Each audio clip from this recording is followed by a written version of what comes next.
Hop, on va se mettre comme ça, là. Ça On peut bien faire a démarré, c'est bon. Non. Si, ça a démarré. Ouais. Bonjour à tous. Bonjour.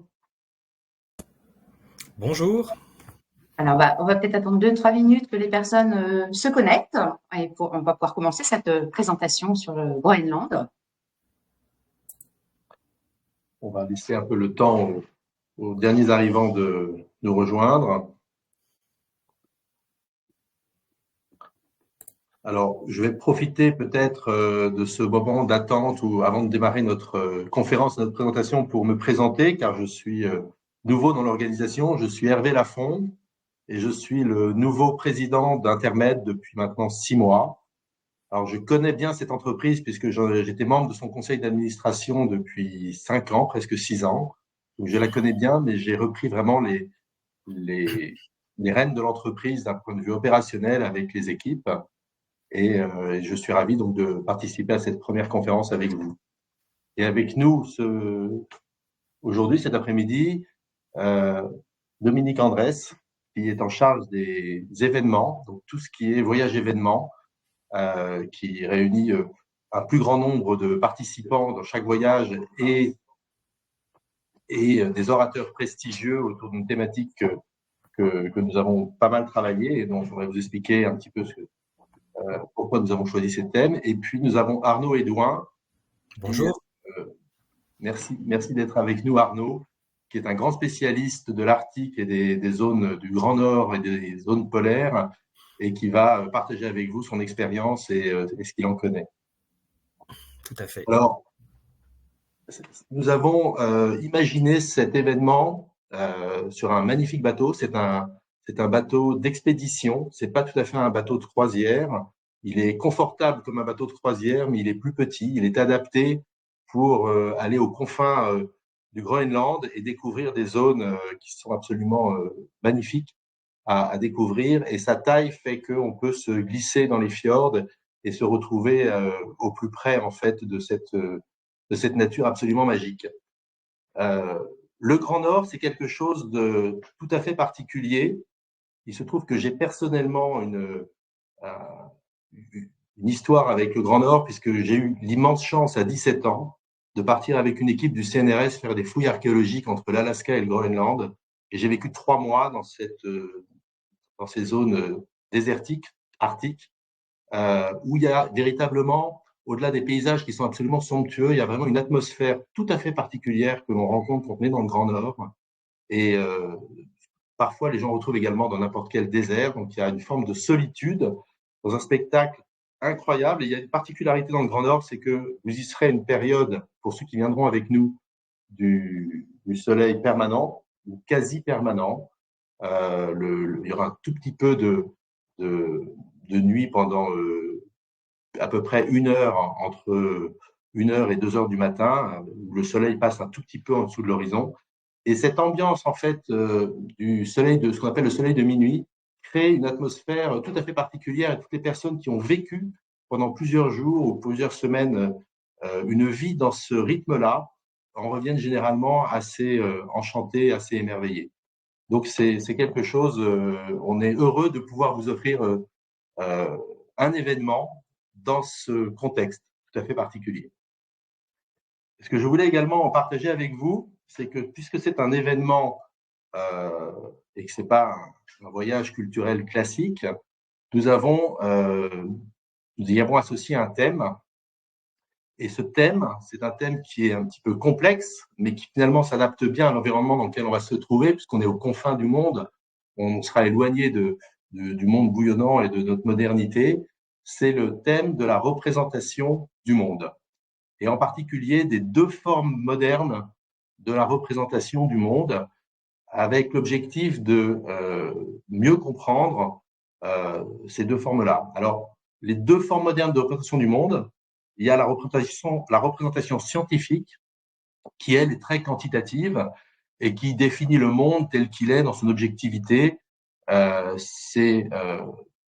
Cette représentation scientifique a fait des avancées majeures au XXIe siècle, et en particulier avec quelque chose que parfois on a du mal à comprendre, qui est la physique quantique, qui tente de saisir une réalité ultime de ce qu'est la matière physique, avec des théories.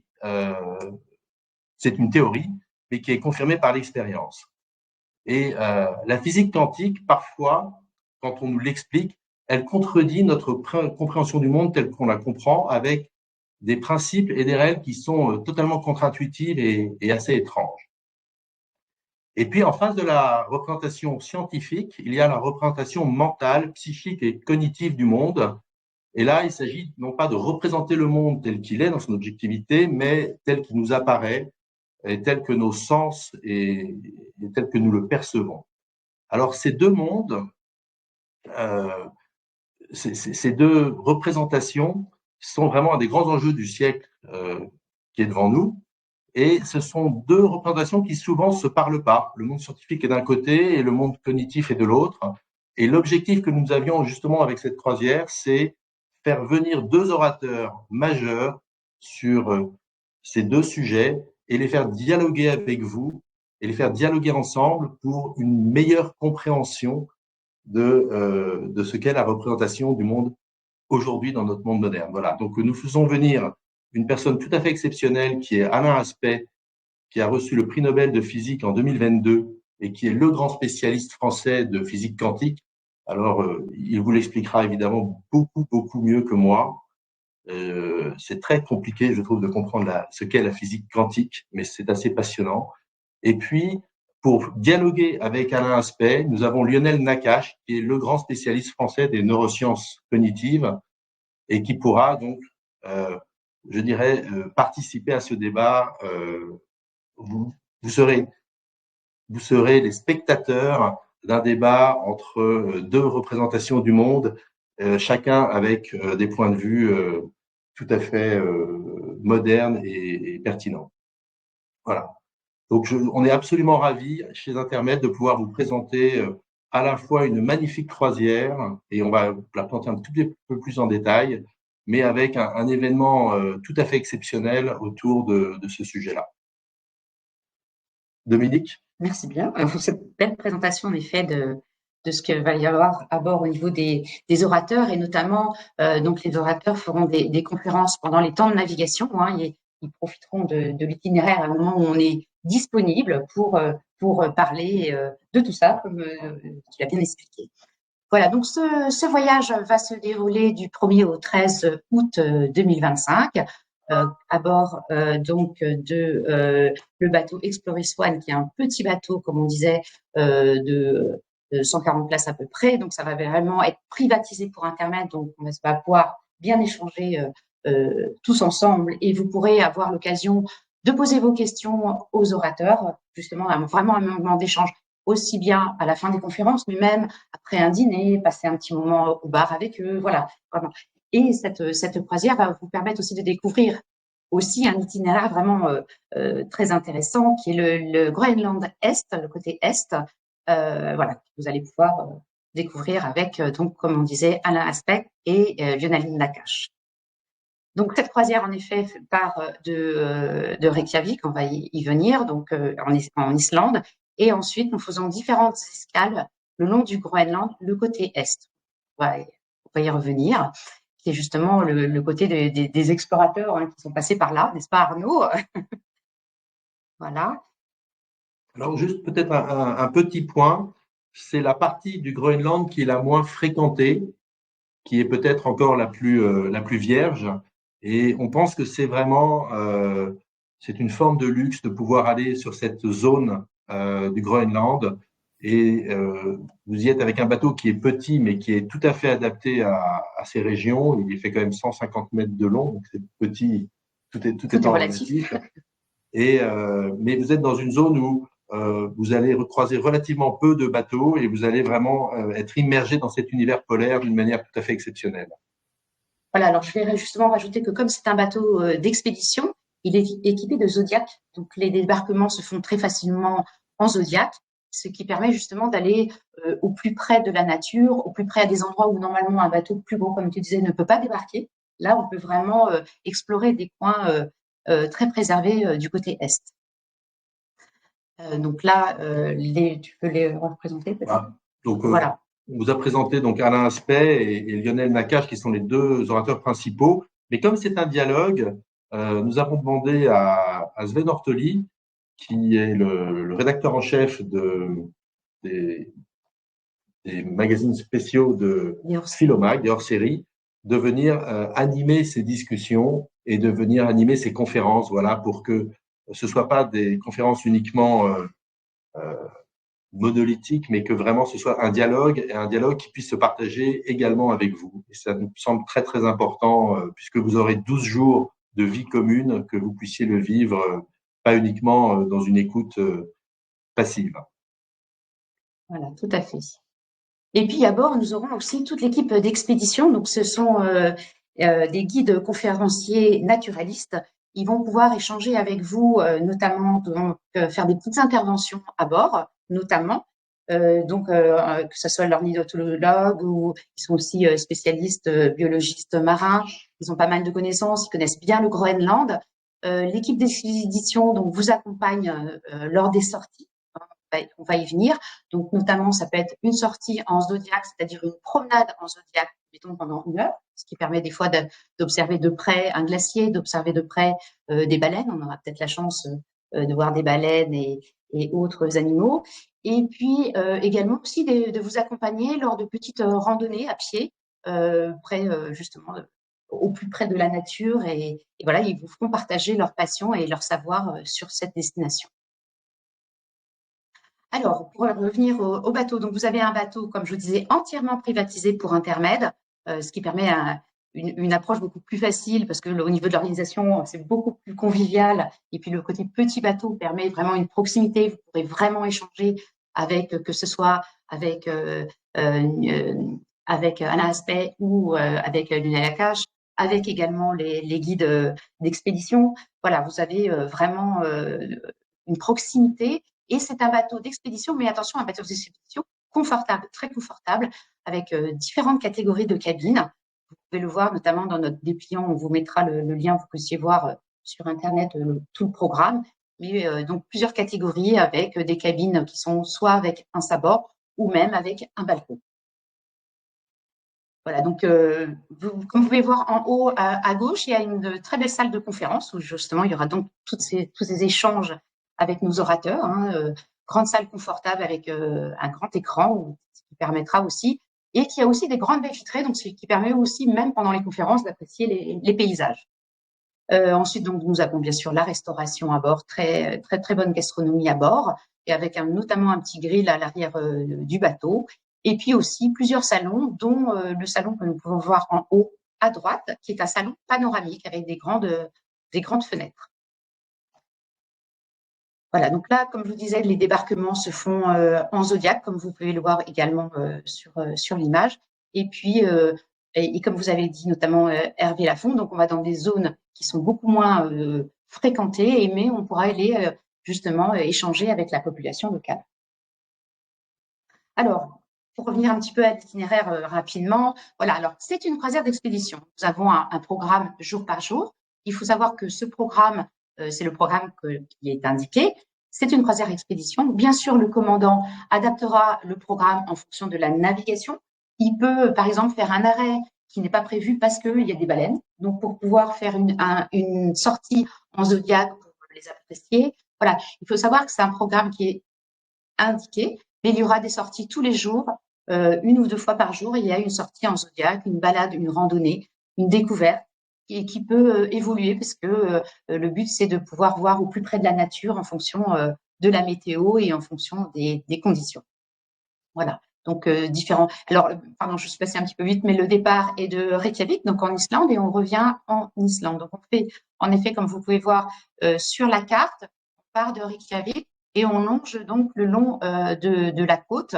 Et notamment, on va aussi dans le fjord, qui est le plus grand fjord du monde, qui est le Scoresby Sund, qui est vraiment, là, on va avoir 3 jours de navigation avec des arrêts, notamment en zodiac ou bien des promenades. Vraiment un magnifique fjord. Voilà. Donc, alors, comme je disais, avec peut-être la chance de voir des baleines, de découvrir des populations, notamment dans certains petits villages, et puis de profiter des conférences, notamment pendant les moments de navigation. Alors, le côté est est vraiment très, très intéressant. Vraiment, vous allez le voir. Il y a aussi pas mal, je vais vous montrer dans des photos après, des icebergs partout, comme aussi du côté ouest, mais on en voit aussi du côté est du Groenland. Et puis, on finira donc notre voyage en Islande avec notamment une journée entière à Reykjavik qui permettra de faire une excursion de la journée pour voir les principales sites, notamment avec l'excursion le Cercle d'Or, avec notamment des cascades, le geyser, voilà, le coin un petit peu incontournable de l'Islande. Et puis, on prendra l'avion retour pour rentrer sur Paris. Voilà, je voulais vous montrer des petites photos qui ont été prises vraiment sur cet itinéraire, qui sont vraiment magnifiques, avec un paysage surprenant à tout moment. Voilà. Alors, ce que je peux rajouter sur ces photos, nous avons fait partir un membre de l'entreprise Intermed cet été sur cette croisière, enfin, sur le même itinéraire, hein, sur le même bateau. D'abord pour vous inviter sur une croisière et un itinéraire que nous avons validé et que nous connaissons. Et ça, ce sont les photos qu'elle a faites. Et elle est revenue avec les autres clients d'Exploris qui étaient sur cette croisière, avec vraiment un engouement. Enfin, l'ensemble des participants à cette croisière sont revenus absolument enchantés de l'expérience qu'ils ont vécue, de la manière dont ça s'est déroulé et des équilibres entre là où vous êtes, ce que vous voyez, et puis le côté très confortable et également avec des retours extrêmement positifs sur la qualité de l'équipage et la qualité des guides. Il y a un glaciologue, des naturalistes, et c'est vraiment un très beau partenariat que nous faisons avec Exploris et qui est très qualitatif. Voilà, donc vous pouvez venir avec nous en toute confiance. On a validé que c'était un moment absolument magique à vivre. Voilà. Alors, quelques petits conseils hein, dans notre brochure, vous pourrez le voir, des petits conseils notamment de vêtements à emporter pour voilà, pour bien s'équiper. Il suffit d'empiler un petit peu les épaisseurs. Sachez qu'avec la compagnie, vous aurez une parka qui est offerte, donc pour bien lutter contre le froid. Bien sûr, après, on peut vous donner des conseils de vêtements et on peut vous envoyer une fiche avec toutes petites indications pour bien emporter ce qu'il faut dans votre valise. Donc, on vous offre la parka, mais également, vous aurez des bottes qui vous seront prêtées. Notamment, ces bottes sont utiles quand on débarque, parce que des fois, on peut débarquer avec, entre guillemets, les pieds dans l'eau. Donc, ça permet voilà, d'être bien équipé et d'avoir des bottes qui font vraiment pour ce périple et qui vous sont prêtées par la compagnie. Voilà, donc la croisière se déroule entièrement sur le bateau, donc 12 nuits à bord du bateau, en pension complète, incluant bien sûr un dîner de bienvenue et un dîner de le revoir. Les boissons telles que le vin est inclus dans la croisière, et également de dîner de repas, ça je viens de le dire, pardon. L'accompagnement donc de Paris avec nos équipes, et puis sur place donc avec les guides naturalistes et bien sûr l'équipe des orateurs qui seront donc à bord pendant tout le voyage. Et donc vous pourrez échanger facilement tout au long de ce voyage. Les conférences sont bien sûr incluses. Voilà. Donc le vol, donc c'est un Paris-Reykjavik aller-retour qui est inclus dans le prix du voyage. Et voilà. Et puis les transferts, l'excursion de la journée à Reykjavik, bien entendu. Tu peux en parler peut-être? Alors oui, pour ceux qui seraient intéressés, nous proposons effectivement dans 15 jours maintenant, le 18 octobre à 9 h, une présentation de cette croisière à ceux qui veulent venir en présentiel, nous rencontrer, avec effectivement également la projection d'un film sur cette zone qui est absolument magnifique et qui donne effectivement envie de découvrir ces environnements polaires. Voilà, donc si pour ceux qui le souhaitent, vous pouvez toujours vous inscrire sur cette matinée, cette petite matinée du vendredi 18 octobre. Voilà. Alors justement, on vient de vous mettre sur le chat le lien pour vous inscrire à cette matinée. Il ne reste que quelques places, c'est sur réservation. Donc surtout, si vous êtes intéressé, n'hésitez pas. Je vous conseille même de réserver dès aujourd'hui pour être sûr que vous ayez de la place pour pouvoir participer à cette matinée. Voilà, donc la croisière, elle est du 1er au 13 août à partir de 9 990 €. Le prix varie en fonction des catégories de cabines. Plus vous vous inscrivez tôt, plus vous avez le choix dans les cabines, dans les catégories de cabines notamment. On vous mettra aussi le lien pour voir le programme détaillé sur notre site, qui sera mis aussi sur le chat. Voilà. D'autre part, je voulais rajouter un truc, je ne sais plus. Non, je crois que j'avais une autre petite chose à dire, mais ah oui, juste si vous êtes intéressé, vous pourrez revisionner cette conférence parce qu'on vous enverra le replay également à la fin de la conférence. Voilà. Nous allons passer. Nous vous remercions beaucoup de nous avoir écoutés et nous allons passer la main à Arnaud Edouin, qui est un grand spécialiste des zones polaires et arctiques, que certains d'entre vous, je crois, connaissent déjà bien et qui donc va continuer cette conférence avec un message très positif pour vous donner envie de découvrir ces zones-là. Merci beaucoup. Arnaud, nous allons projeter ta présentation. Oui, tout à fait. Je suis prêt. Je suis prêt à reprendre la main de cette belle introduction. Alors, hop, c'est celle-là. Voilà. C'est bien ça, Arnaud? Oui, tout à fait. C'est la première diapositive du panorama, du diaporama que j'ai préparé pour aujourd'hui. Donc, je suis prêt quand vous voulez. Alors, je vois que le micro est coupé. Donc, bonjour à toutes et à tous. Merci d'être présents aujourd'hui. Je salue en particulier les personnes qui me connaissent déjà et puis tout le monde. Bienvenue pour cette présentation sur le Groenland. Vous avez bien compris dans les propos qui viennent de vous être donnés que le but de cette croisière est de découvrir l'est du Groenland, parce que c'est vraiment une chance unique que de découvrir ce territoire, puisque généralement, c'est des zones qui sont moins accessibles, qui sont moins peuplées et qui ont sur place moins de logistique à proposer. Mais c'est dans cet esprit-là, donc on va vraiment parler d'expédition pour ce voyage l'année prochaine. Le bateau, les passagers comme l'équipage seront en grande partie en autarcie au cours de cette croisière. Quant à moi aujourd'hui, mon propos, c'est pas seulement essayer de vous donner le plus grand nombre d'informations possible sur cette zone spécifique du Groenland.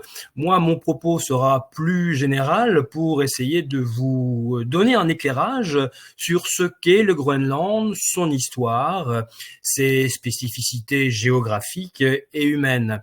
Et je terminerai également mon intervention pour, je dirais, réduire la focale sur le territoire ouest du Groenland, le Groenland oriental, que l'on appelle Tunu en groenlandais.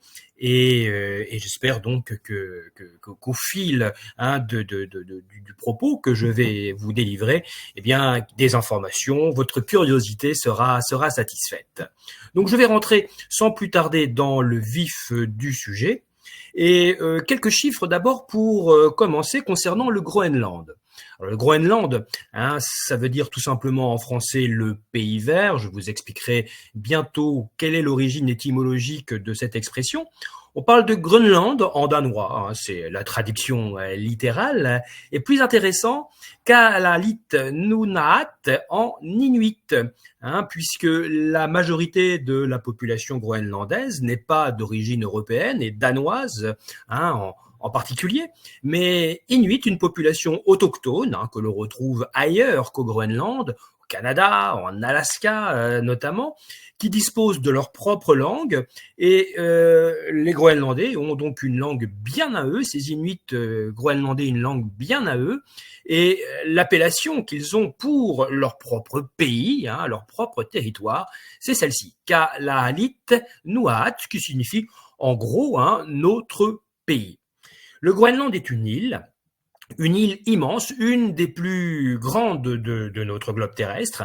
Elle fait 2 166 000 km², dont 80% recouverts par des glaces, l'Inland 6, qui est, je dirais, un des traits géologiques et géographiques majeurs du Groenland. Donc 2 millions, plus de 2 millions de kilomètres carrés, c'est plus de 4 fois la France. Donc on parle d'un territoire gigantesque. Donc je vous ai dit 80% recouvert par les glaces, et en réalité il n'y a que le littoral, notamment les côtes groenlandaises, à l'exception du Grand Nord, qui se retrouvent en dehors de la présence des glaces pendant une bonne partie de l'année. C'est-à-dire que l'hiver, y compris ces régions, sont recouverts par la glace, la neige. Le Groenland est vraiment un pays des extrêmes. Le climat y est polaire, arctique, extrêmement hostile pour une bonne partie de sa superficie. On y a enregistré des records de froid, notamment sur la partie centrale, le plateau sommital de l'Inland 6, avec des températures qui pouvaient descendre jusqu'à moins 63 degrés Celsius. Et puis, c'est un pays également qui se trouve pour une bonne partie de lui au nord du cercle polaire arctique, et donc qui connaît en été, pas pendant une période, le soleil de minuit, mais qui se retrouve par symétrie, une bonne partie de l'hiver, plongé dans la nuit polaire, et dans les régions les plus au nord du Groenland, il peut y avoir 3 mois d'obscurité sans discontinuité, ou pendant une période pendant laquelle le soleil ne passe pas au-dessus de l'horizon. C'est un territoire qui est peu peuplé. C'est à peine 57 000 habitants selon les derniers recensements effectués sur place par les offices danois et groenlandais. 57 000 habitants, c'est-à-dire que c'est même pas la population de Quimper ou de Neuilly-sur-Seine, pour vous donner des exemples français. Et sur ces 57 000 habitants, on va arrondir au chiffre le plus proche, 88% sont des Inuits, les autochtones dont je vous parlais tout à l'heure. Le reste, les 12% restants, sont métis ou ce sont des descendants de Danois venus s'installer sur place, ou des Danois, des fonctionnaires qui, au Groenland, accomplissent les missions pour lesquelles ils ont été, je dirais, commissionnés dans cet endroit. Je vous parlerai des rapports entre le Groenland et le Danemark bientôt.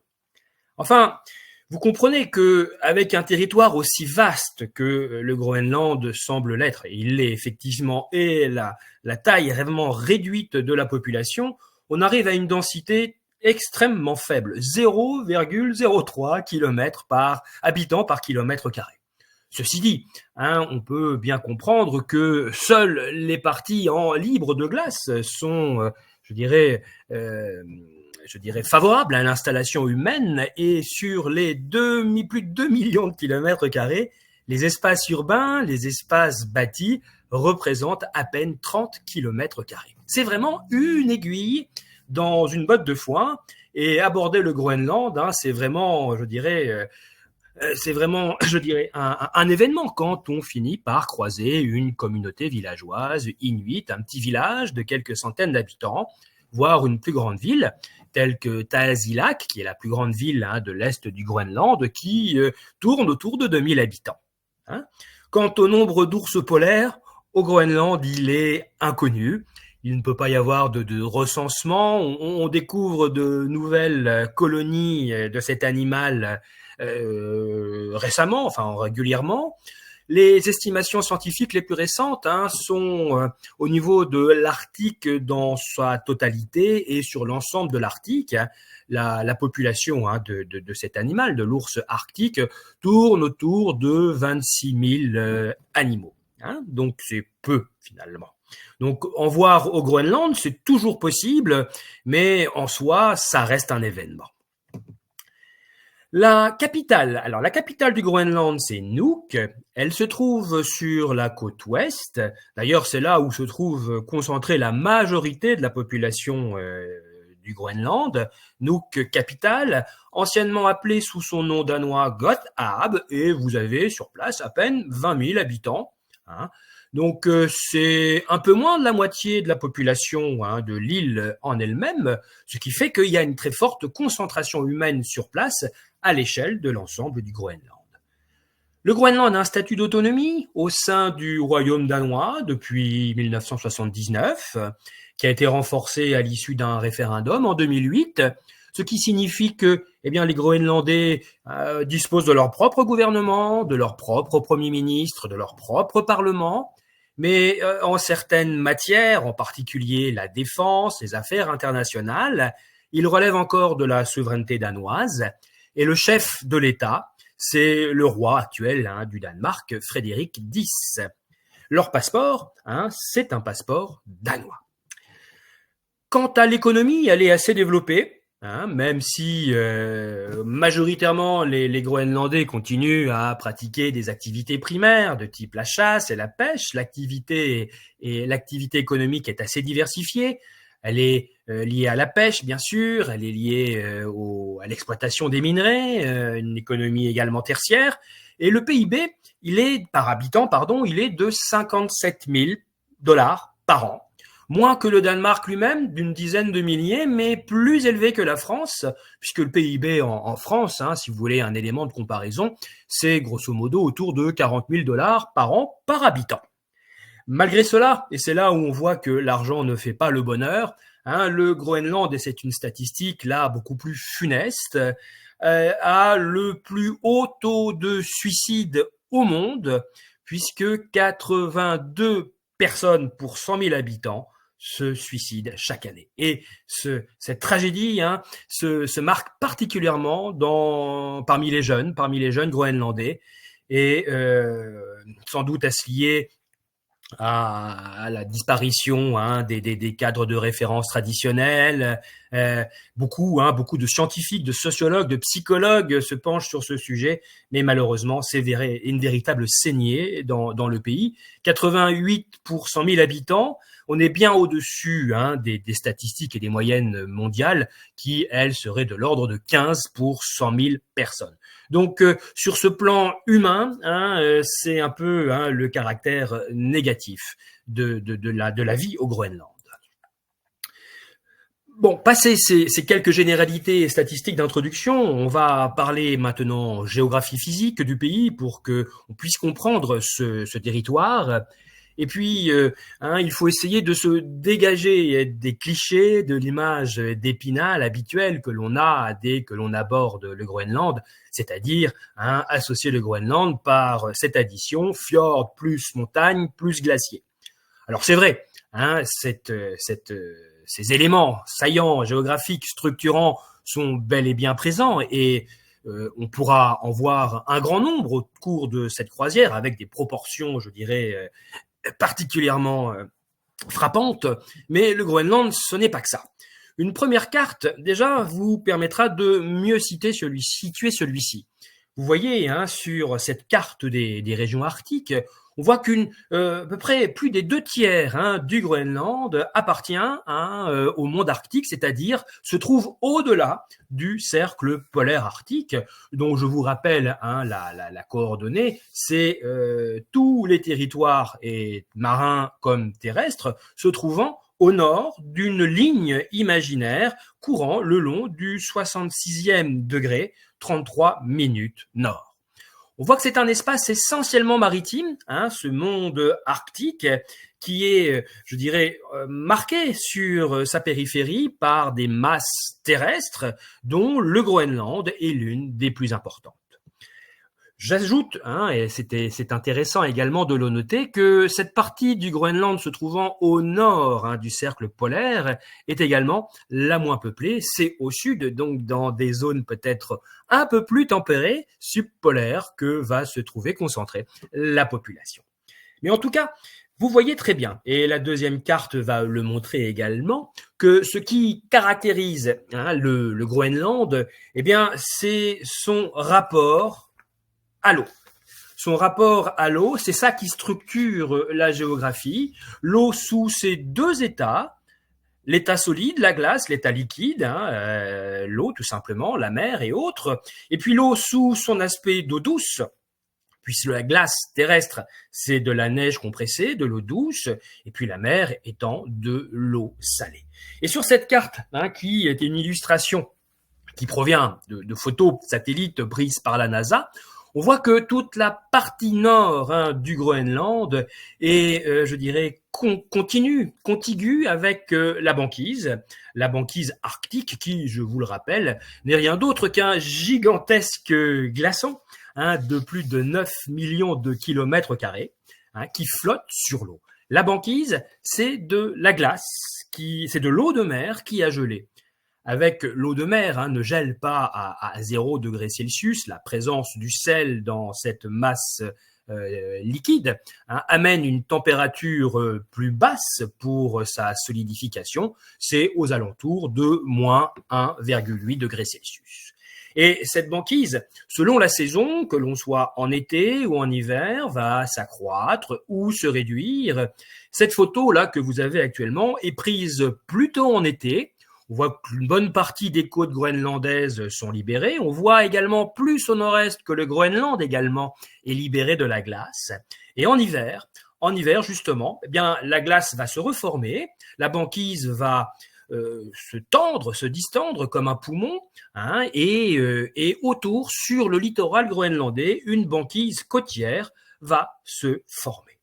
Cela est dû en grande partie au fait que le Groenland, sur toute sa superficie, est soumis à l'action, à l'influence d'un courant maritime d'eau froide qu'on appelle le courant du Groenland oriental, dont les températures sont généralement en dessous de zéro, donc une eau très très froide qui va avoir une influence sur le climat terrestre, donc sur la côte groenlandaise.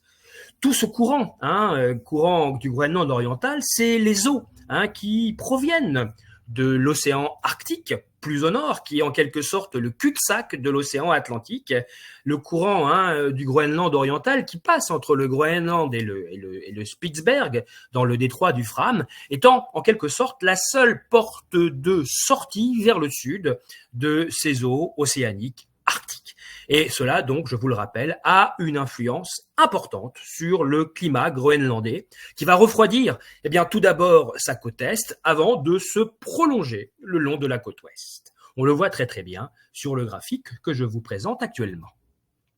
Alors voilà, sur cette photo de 2012, on voit comment peut se former autour de la côte groenlandaise, en plein hiver, une véritable banquise qui interdit l'usage des bateaux, que ce soit des bateaux de petite dimension, des bateaux plus grands, et la nécessité d'utiliser des brise-glaces pour pouvoir se rendre à telle ou telle destination, en particulier pour ravitailler les communautés humaines établies sur la côte est.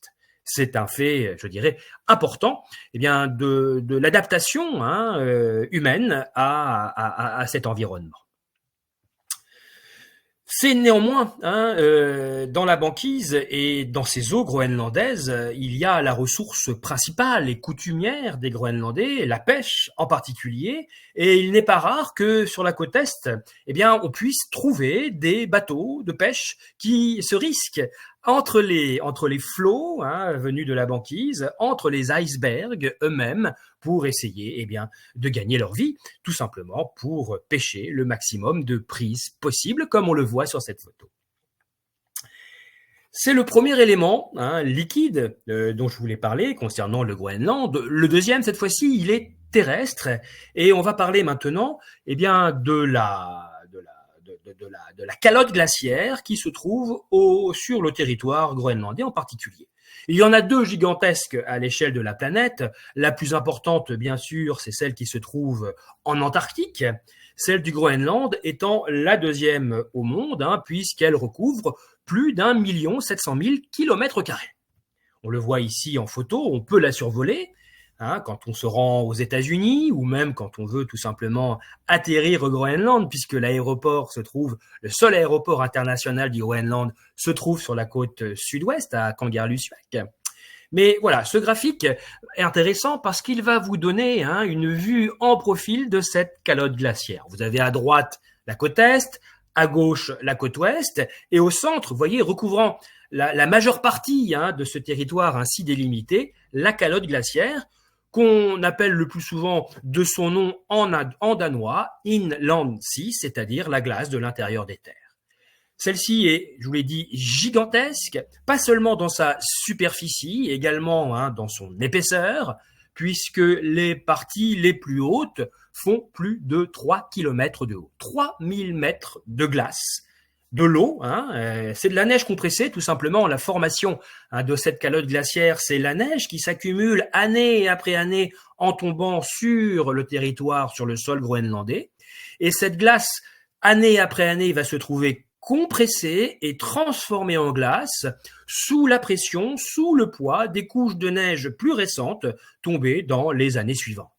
Et plus on va bas dans cette calotte glaciaire, plus on va chercher à extraire par carottage de la glace, plus donc on va remonter dans les temps. On estime que si on était à même de pouvoir collecter par carottage les glaces les plus profondes, donc on est au niveau de la mer, voire même en dessous, avec l'érosion, le sol a été creusé en dessous du niveau de la mer, on pourrait remonter jusqu'à 1 million d'années en arrière par rapport au temps présent. Alors, cette calotte glaciaire, il faut pas non plus l'imaginer comme, je dirais, parfaitement plane, parfaitement lisse. Il y a un grand nombre de chaînes de montagnes, et notamment dans la partie sud-est du Groenland, dont les sommets sont plus hauts que la partie sommitale du Groenland. Elles dépassent ces montagnes, c'est ce qu'on appelle des nunatak, c'est un mot d'origine inuite, et c'est ainsi que, on peut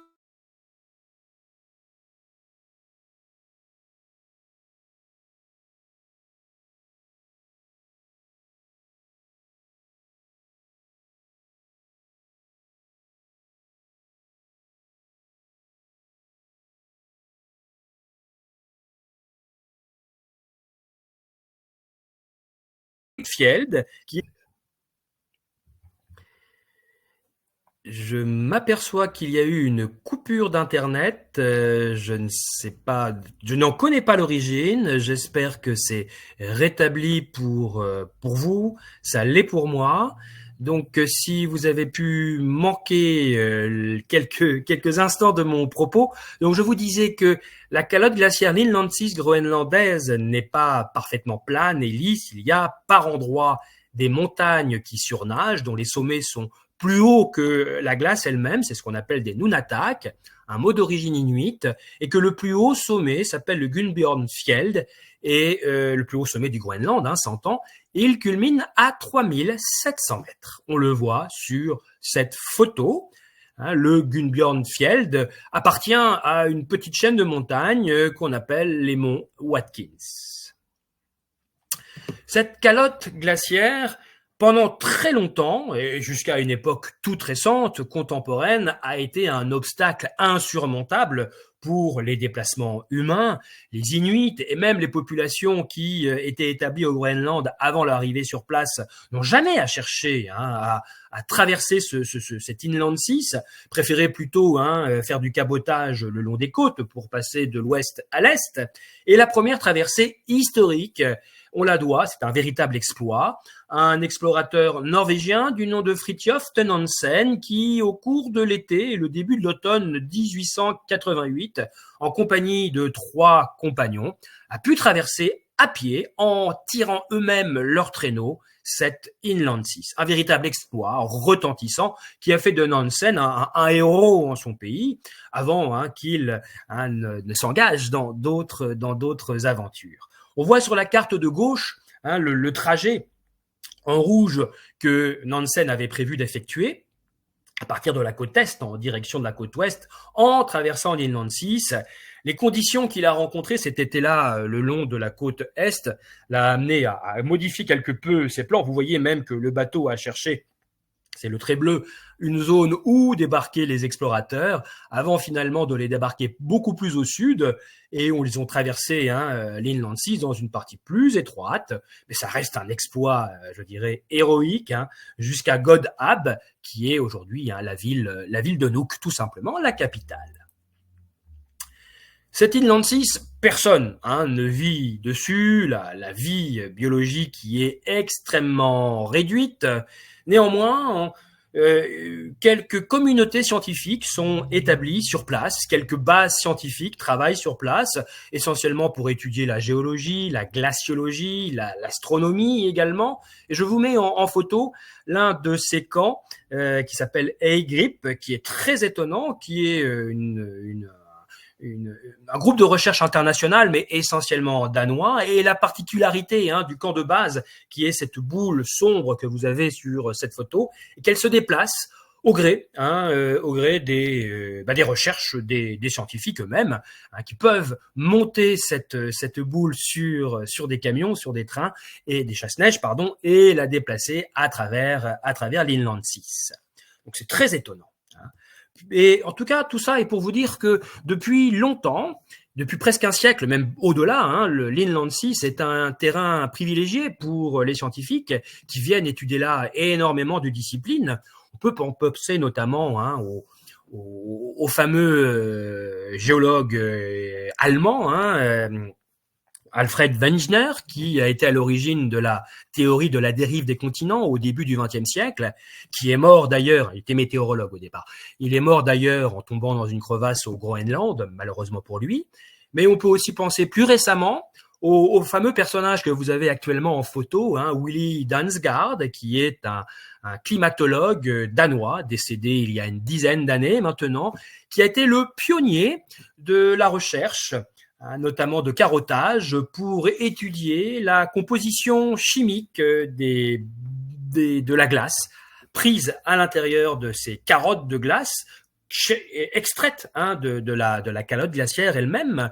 Willy Dansgaard avait fait des études à partir de spectromètre de masse, qui est un instrument qui permet de mesurer, je dirais, dans les éléments, la quantité de matériaux plus légers, plus lourds, notamment l'étude des isotopes, et il s'est rendu compte que donc dans la glace qui est donc de la neige qui a été compressée, l'oxygène présent au moment de la fonte de cette neige, de cette chute de neige, il y a de cela des centaines, voire des milliers d'années, se trouvait prisonnier. Et que si on est capable de mesurer la composition des gaz isotopiques prisonniers à l'intérieur de ces carottes de glace, on est capable de reconstituer le climat passé.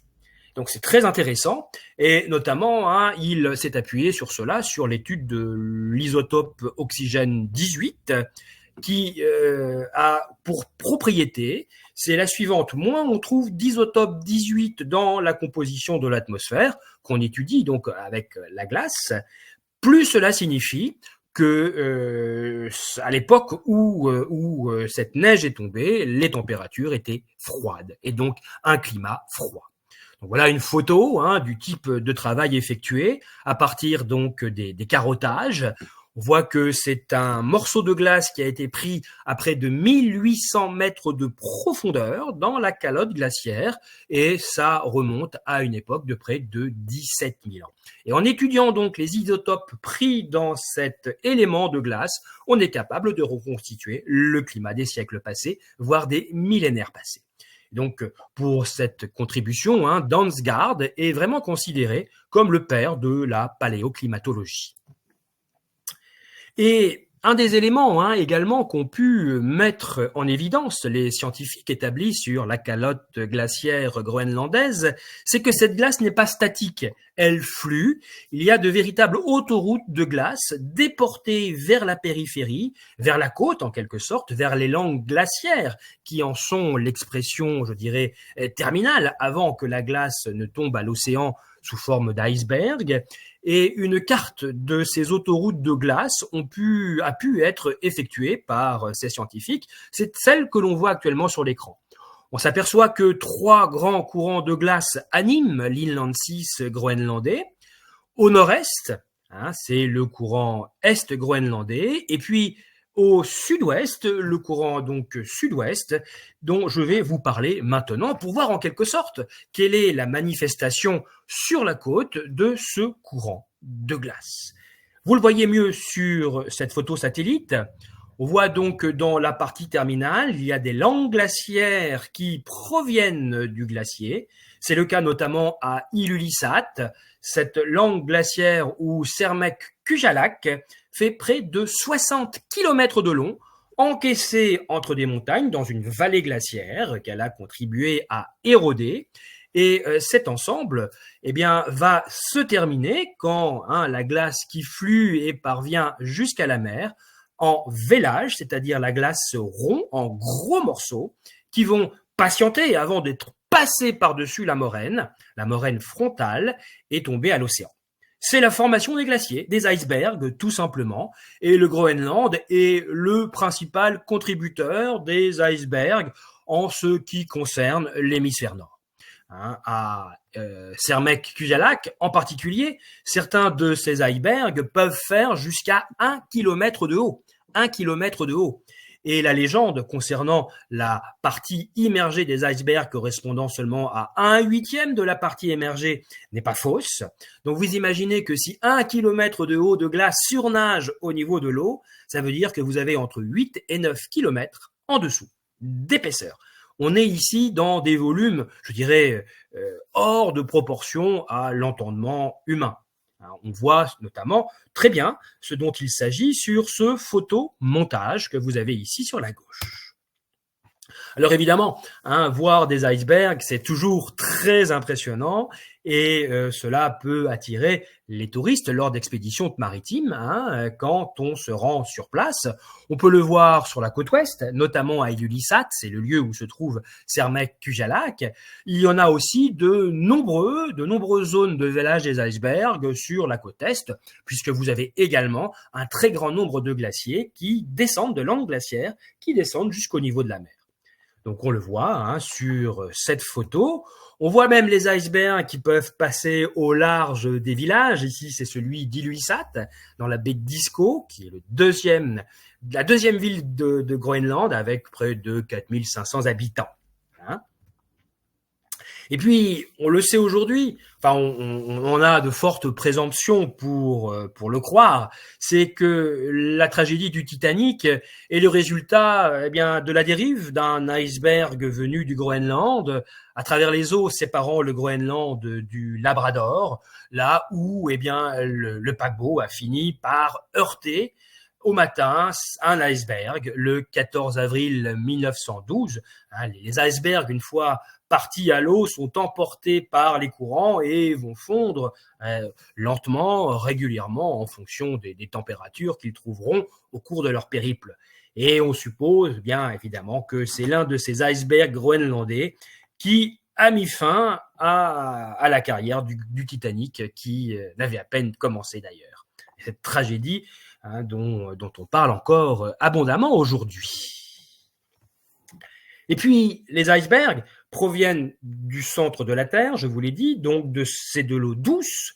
Et quand ils ne sont pas suffisamment loin du Groenland quand revient l'hiver, ils peuvent être pris par la glace de banquise qui, elle, est de l'eau salée. Ce qui donne ces paysages assez étonnants, avec des icebergs d'eau douce, prisonniers, entourés dans une gangue de banquise d'eau salée, comme on le voit sur cette splendide photo. Évidemment, je vous ai dit, 80% de la superficie du Groenland est recouverte par la glace, ce qui signifie donc que vous avez des zones tampons entre la glace et la terre. C'est tel ce que l'on voit sur cette photo. Actuellement, avec le réchauffement climatique, la présence des glaciers au Groenland a tendance à refluer, les glaciers diminuent. Ils perdent de la longueur, ils s'amincissent également, libérant donc des terres qui étaient recouvertes par les glaces jusqu'à présent, une roche nue qui pourra être colonisée en fonction d'évolutions biologiques rapidement par la faune, puis la flore. La flore, puis la faune, dans cet ordre-là. Et dans les zones, je dirais, libérées des glaces, en particulier sur la côte et plus particulièrement sur le sud, on a la formation d'une toundra, comme vous le voyez sur cette photo, qui peut être très verdoyante, avec des couleurs assez chatoyantes. J'espère que vous pourrez le voir sur la côte est. Normalement, il n'y a pas de raison pour que vous puissiez passer à côté de ces superbes paysages. Et il faut savoir que au Groenland, il n'y a pas de forêt, en tout cas dans le sens où l'on entend. Il n'y a pas de arbres faisant plusieurs mètres de haut. Vous avez, en termes de botanique, quelques arbres qu'on appelle des saules arctiques, des boulonnins, qui font au grand maximum, quand ils atteignent leur maturité, une trentaine de centimètres de haut. Mais on ne peut pas qualifier cela de forêt comme les forêts tempérées, voire même la taïga que l'on connaît dans les régions nord de l'Europe. Donc essentiellement, dans les zones libérées de la glace, un paysage de toundra. Et puis, ce qui caractérise énormément aussi ces côtes groenlandaises, c'est leur aspect fractal, c'est-à-dire très, très, très irrégulier. On le voit notamment sur cette photo satellite prise au niveau du Scoresby Sound, qui est sur la côte est du Groenland également. Vous voyez que c'est un trait de côte qui est loin d'être régulier. Il comporte énormément d'anfractuosité. Ce sont autant de fjords qui correspondent finalement au travail de l'érosion glaciaire consécutif à plusieurs millions d'années de présence de la glace sur ce territoire. Et c'est ça aussi qui donne, je dirais, le caractère spectaculaire des paysages groenlandais, ce trait de côte irrégulier avec ces fjords profonds, étroits, encaissés par des très hautes montagnes. Voilà, un petit peu pour mieux vous préciser les choses avec cette photo prise depuis un avion près de la côte sud du Groenland. Vous voyez donc les fjords profonds, étroits, encaissés par ces montagnes. Et c'est le type de paysage que vous verrez sur la côte est du Groenland en été, c'est-à-dire que la présence des neiges sera moins évidente. La neige et la glace sera refluée en partie en été avant de revenir en hiver. Il restera toujours des neiges éternelles sur les hauts sommets, mais voilà, moins de glace, moins de blanc que ce que vous voyez à présent sur la photo. J'en ai parlé quelque peu, il faut que je revienne là-dessus. Le climat du Groenland, il est arctique, polaire, néanmoins tempéré par la présence de l'océan. Mais ceci dit, la carte que je vous présente actuellement à l'écran, c'est vraiment une moyenne sur, je dirais, l'immensité de ce territoire. Donc, finalement, elle n'est pas très signifiante. Néanmoins, vous pouvez noter que les mois de juillet et les mois d'août sont les plus cléments. C'est tout à fait logique dans l'hémisphère nord. Et que en moyenne, au Groenland, je dis bien en moyenne, les températures atteignent 10 degrés dans les jours les plus chauds. Alors, vous pouvez avoir des journées plus hautes, plus chaudes que cela, avec une canicule groenlandaise, mais en moyenne, on est aux alentours de 10 degrés dans les zones où sont installées les communautés humaines. Et puis, le climat du Groenland, comme partout sur la planète, est soumis au réchauffement d'origine anthropique. Ça se réchauffe, autrement dit, de quelques dixièmes de degrés, mais c'est suffisant pour avoir un impact significatif sur l'environnement. Je ne vais pas m'étendre puisque ce n'est pas le sujet, mais voilà quelques photos pour vous montrer les résultats de ce réchauffement climatique avec des photos avant-après. C'est très courant de procéder de la sorte. Vous avez en haut une photo du glacier Helheim sur la côte est, au sud de la côte est du Groenland, prise en 1930, et vous avez le même glacier lors d'une photo prise il y a 10 ans par un journaliste danois, et on voit comment ce glacier a reculé, profondément reculé, libérant un fjord qui jusque-là était invisible. Autre conséquence de ce réchauffement climatique anthropique, d'origine anthropique, c'est la calotte elle-même, l'Inland Seas, qui fond. Alors, ça fond naturellement chaque année l'été, puisque en superficie, au contact de la lumière et du soleil, il y a toujours un réchauffement local qui amène donc de l'eau de fonte, mais ce phénomène s'accélère et va provoquer l'apparition de rivières et même de lacs, tels qu'on le voit sur cette photo. Et puis, récemment, il y a eu une photo spectaculaire qui a fait le buzz au niveau mondial, qui a été diffusée par un météorologue danois en expédition dans le nord du Groenland, dans un fjord notamment habituellement recouvert par la glace, qu'il a pu traverser avec ses traîneaux à chiens, et l'eau de fonte stagner sur place, la glace sous-jacente et ne comporte pas d'infractuosité pour que cette eau s'évacue. Elle stagne sur place sur à peu près une épaisseur de 30 à 50 km.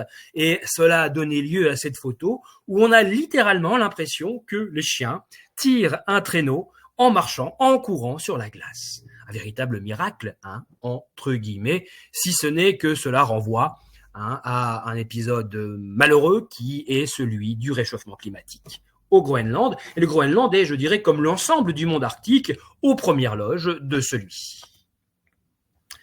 Je vais changer de thématique, là, sans transition et même brusquement, pour m'intéresser maintenant à la géographie humaine. Déjà, en vous présentant cette première carte qui est très éloquente, puisque l'on voit nettement que l'immense majorité de la population groenlandaise est établie du côté ouest. Finalement, le Groenland humain, ça se limite à ça. Et on pourrait encore plus réduire en s'intéressant seulement à la côte. Et vous voyez que du côté est, finalement, c'est quelques très rares communautés humaines, inuites essentiellement, que l'on trouve le long dans cette immense portion de cette île gigantesque. Donc ça, c'est un fait humain, je dirais, structurant de la vie au Groenland. Il y a le Groenland, donc la partie ouest, et l'autre côté qu'on va appeler Tunu, l'est. C'est l'autre côté. L'est, ça, dans l'esprit, c'est l'autre côté. C'est, je dirais, comme la face cachée de la Lune.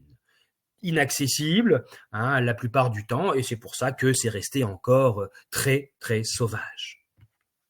Alors, la capitale du Groenland, je vous l'ai signalé, c'est Nuuk, 19 000 habitants, dans un fjord qui porte le nom, le fjord de Nuuk. C'est un paysage magnifique sur place, avec de belles montagnes qui encadrent la ville.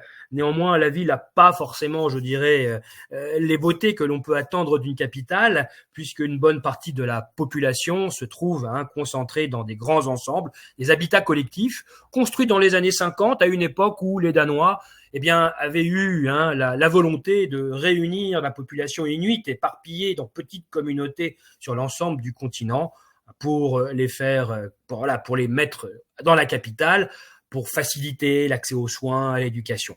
Cela a eu pour effet pervers que les gens ont été coupés de leur environnement, ils ont été amenés à vivre dans des logements vis-à-vis desquels ils n'avaient aucune interaction, aucune tradition, et c'est ça en grande partie qui est à l'origine du traumatisme culturel dont les jeunes générations payent encore le prix aujourd'hui. Ces grands ensembles des années 50. Sinon, le reste de la population est réparti le long de la côte, dans des villages, dans des toutes petites communautés. Voici une photo de Tasiilaq sur la côte est, qui est prévue dans le cadre de la croisière. C'est la capitale de l'Est, avec 2000 habitants, toujours dans un magnifique environnement. Et ce qui caractérise ces petits villages, nous voici à Kulorssuaq, 440 habitants, c'est que c'est un habitat assez dispersé. Vous voyez, il n'y a pas de concentration. Ce sont des petites maisons individuelles, familiales, aux couleurs pimpantes. Et souvent, la couleur des maisons va dépendre finalement de la peinture et de la couleur de la peinture qui était la moins chère l'année où le propriétaire a voulu repeindre sa maison. Une année, c'est le bleu, donc on va acheter le bleu. L'année suivante, ça va être du rouge, donc ceux qui repeignent leur maison cette année-là vont peindre leur maison en rouge. Et voilà, par accumulation, ça donne ces villages très colorés et ça fait partie du charme de la découverte de ces petites communautés. Vous noterez également qu'il n'y a pas de route, très très peu de routes, sauf dans les plus gros villages. Et pour communiquer de village en village, évidemment, il n'y a pas de route, il n'y a pas d'autoroute, il n'y a pas de train. Et pour se déplacer, c'est par bateau, essentiellement par bateau. Alors aujourd'hui, des bateaux modernes. Traditionnellement, les Inuits avaient d'autres embarcations dont je vous parlerai bientôt. Et puis, pour eux, l'arrivée de l'hiver correspondait aussi à la fin de l'isolement, puisque la banquise de mer qui se forme, sachant qu'il faut à peu près 20 cm d'épaisseur pour qu'on puisse, une voiture puisse rouler sur la banquise, moins donc pour un homme ou une femme à pied.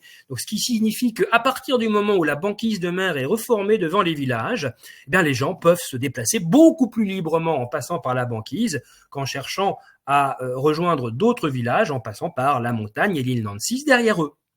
Et voilà, l'hiver donc correspond aux périodes de désenclavement de ces communautés. Traditionnellement, c'était par traîneau à chien. Aujourd'hui, de plus en plus, c'est par motoneige. Aujourd'hui, eh bien, il y a des moyens modernes pour désenclaver ces communautés. Donc des bateaux, des brise-glaces qui approvisionnent, je dirais, chaque mois les magasins de ces communautés. Et puis l'aviation, Air Greenland est une compagnie, je dirais, active, qui joue un rôle, je dirais, essentiel pour le maintien des liens entre les communautés établies sur tout ce pays, par avion ou par hélicoptère. On le voit, le réseau des vols de Air Greenland, donc essentiellement concentré sur la côte ouest, jusqu'au nord à Thulé, et puis un seul vol en direction de l'est vers Tasiilaq. À noter également que à Kangerlussuaq, sur la côte ouest, c'est l'aéroport international du Groenland, dont les vols se font la plupart du temps à destination de Copenhague au Danemark, même si des vols charters peuvent être organisés depuis n'importe quelle destination dans le monde, d'Europe, d'Amérique du Nord essentiellement. Voilà, c'est dans cet environnement que vivent ces communautés humaines aujourd'hui, et ont su s'adapter, survivre au siècle où la technique ne leur permettait pas de vivre tel que les Occidentaux ont pu le concevoir et l'imposer au reste de la planète. Ce qui m'amène à vous parler donc maintenant de l'histoire et antérieure aux Inuits. Je vais aller assez vite parce que je vois que le temps passe et puis peut-être que votre patience est déjà mise à l'épreuve. Néanmoins, il est intéressant de noter que la présence humaine au Groenland remonte à plusieurs milliers d'années. Les plus anciens vestiges mis au jour par les archéologues sur place, très modestes, remontent à près de 4000 ans avant notre ère. Et on sait aujourd'hui que plusieurs vagues migratrices sont venues s'établir au Groenland. Toutes ont suivi le même chemin, c'est-à-dire qu'elles sont parties de l'extrême Sibérie, l'Alaska, l'Arctique canadien, avant de terminer par s'implanter au Groenland, qui correspond pour ces communautés migrantes, en quelque sorte, au terminus. Ils n'ont jamais eu les moyens techniques d'aller au-delà vers l'Est, et par exemple, il n'y a jamais eu, jusqu'à une époque récente, de contact entre les Inuits du Groenland et les Samis du nord de la Scandinavie, ceux qu'on appelait anciennement les Lapons. Donc plusieurs vagues migratrices venues toujours le long de la même route, la plus ancienne connue étant la culture Sakak, qui est particulière au Groenland. On a peu d'équivalent du côté canadien, et qui a offert un outillage microlithique tel que vous le voyez sur cette diapositive. Plusieurs vagues migratrices, au nombre desquelles on peut compter la culture Dorset, qui a livré de nombreux artefacts, des éléments de sculpture, notamment ces magnifiques masques, retrouvés pour le coup là au Canada, dans le Nunavut, et ces masques, on peut les voir à Gatineau, au Québec, dans le Musée canadien de l'histoire. Ces Dorset étaient d'habiles sculpteurs sur os, sur ivoire de morse, et vous avez en particulier ce magnifique ours polaire qui est aussi à Gatineau au Québec et qui est venu il y a quelques années au Quai Branly à Paris lors d'une exposition temporaire consacrée aux paléo-esquimaux.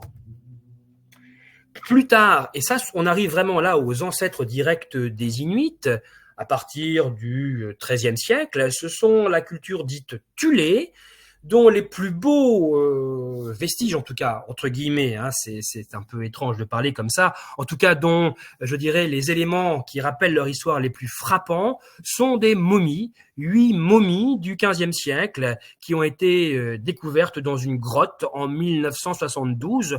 On pense aujourd'hui que c'est une famille qui a été prise par une tempête et qui a fini par mourir de faim et de froid sur place.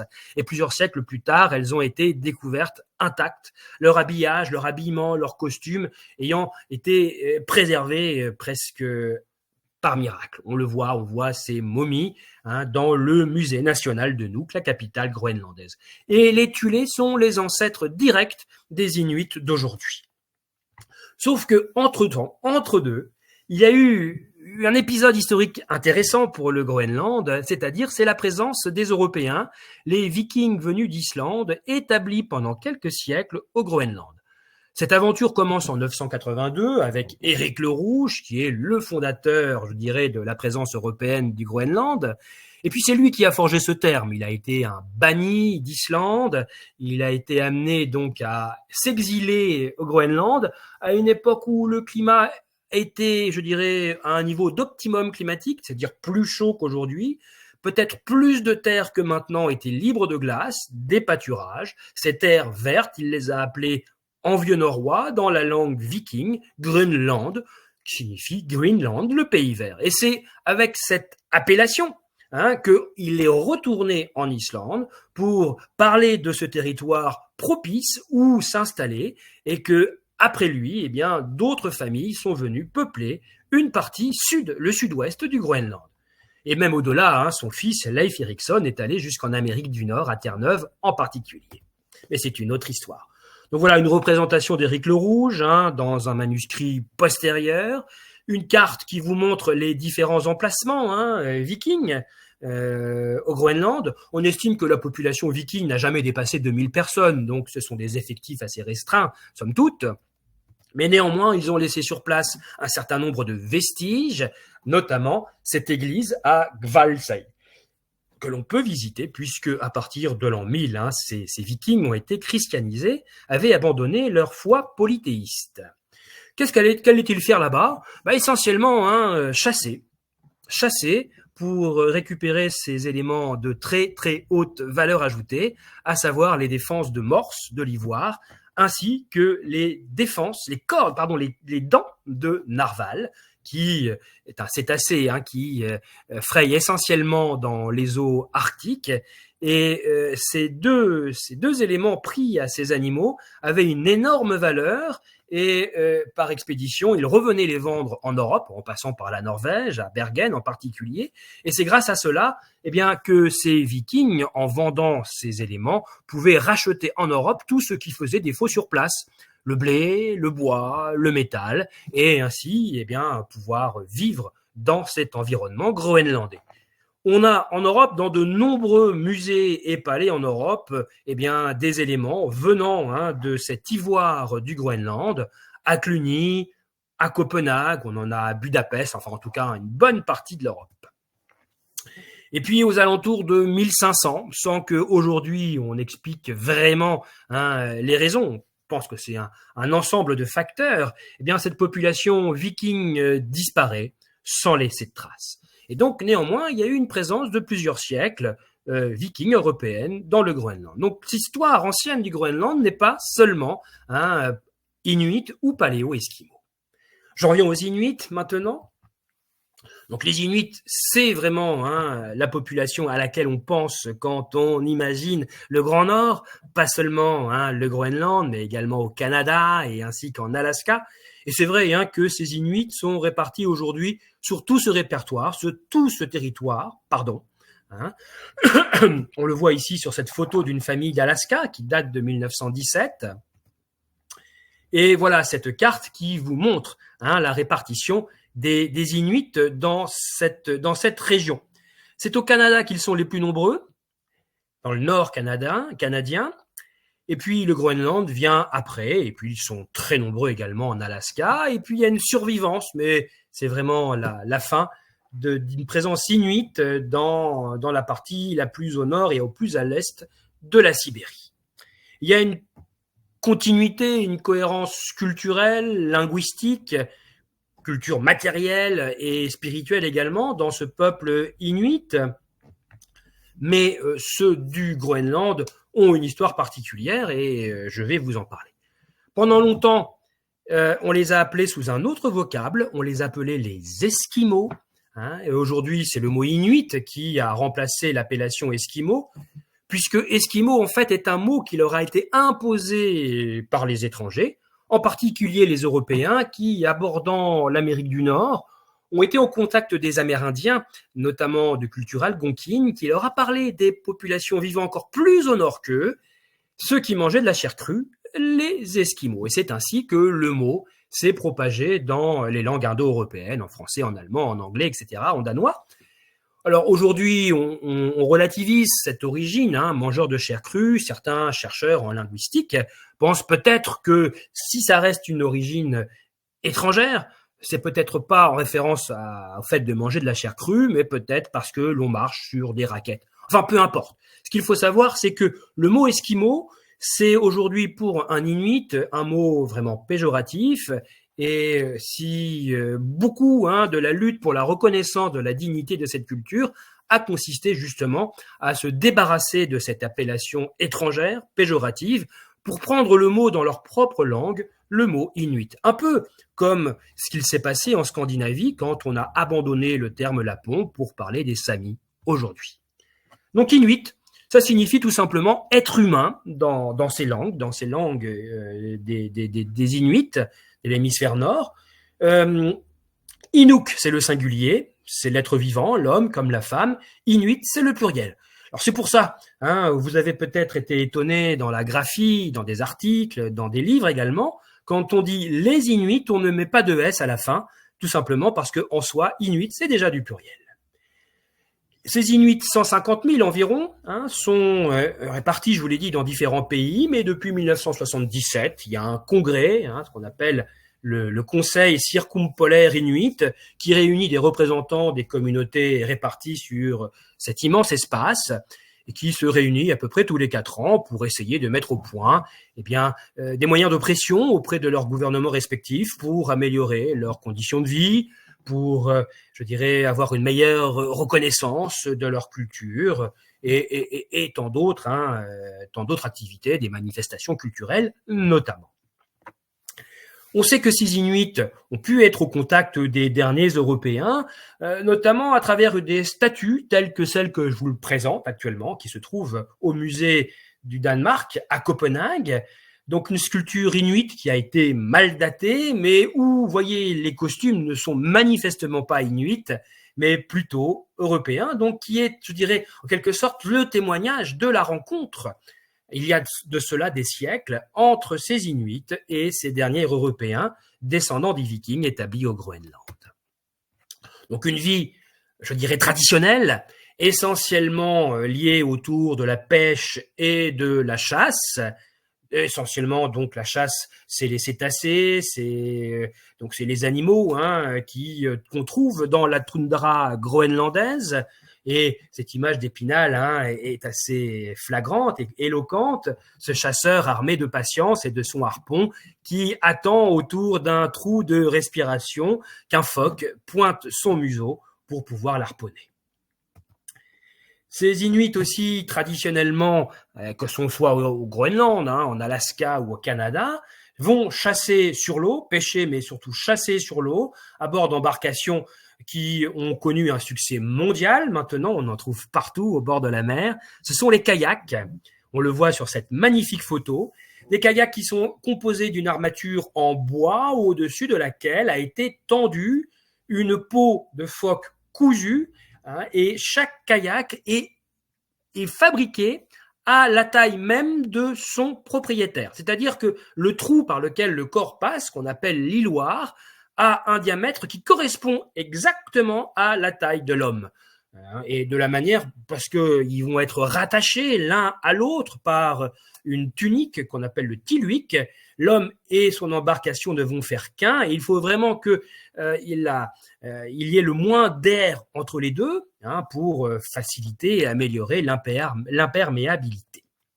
Donc, le kayak, et puis des embarcations plus importantes quand les communautés se déplacent en nombre, migrant d'un lieu à l'autre, qu'on appelle des oumiaks, qui sont plutôt les bateaux réservés pour les femmes. On en voit un là sur la photo. C'était justement les femmes à qui revenait le labeur de confectionner ces bateaux, d'abord en mâchant les peaux de phoque pour les assouplir, avant qu'elles soient cousues à même l'armature de bois. On le voit notamment sur cette gravure d'art inuit qui nous provient du Canada. On voit les femmes en train de confectionner un kayak pour un chasseur absent sur cette œuvre d'art. Et l'autre moyen de transport, j'en ai déjà un peu parlé, hein, c'est à traîneau, même si de plus en plus aujourd'hui, c'est à chien, c'est en motoneige que les transports s'effectuent. Hein, et c'est vraiment une race particulière hein, de chiens groenlandais, on les appelle les huskies du Groenland, un peu différents de ceux qu'on a au Canada et en Alaska. Et ce ne sont pas des chiens de compagnie, hein, ils ne rentrent jamais dans le domicile de leur propriétaire, ils vivent dans des chenils à proximité des habitations. Ce sont des animaux moitié sauvages dont il ne faut pas chercher à s'approcher, ni les caresser, hein, ça c'est formellement défendu, c'est trop dangereux.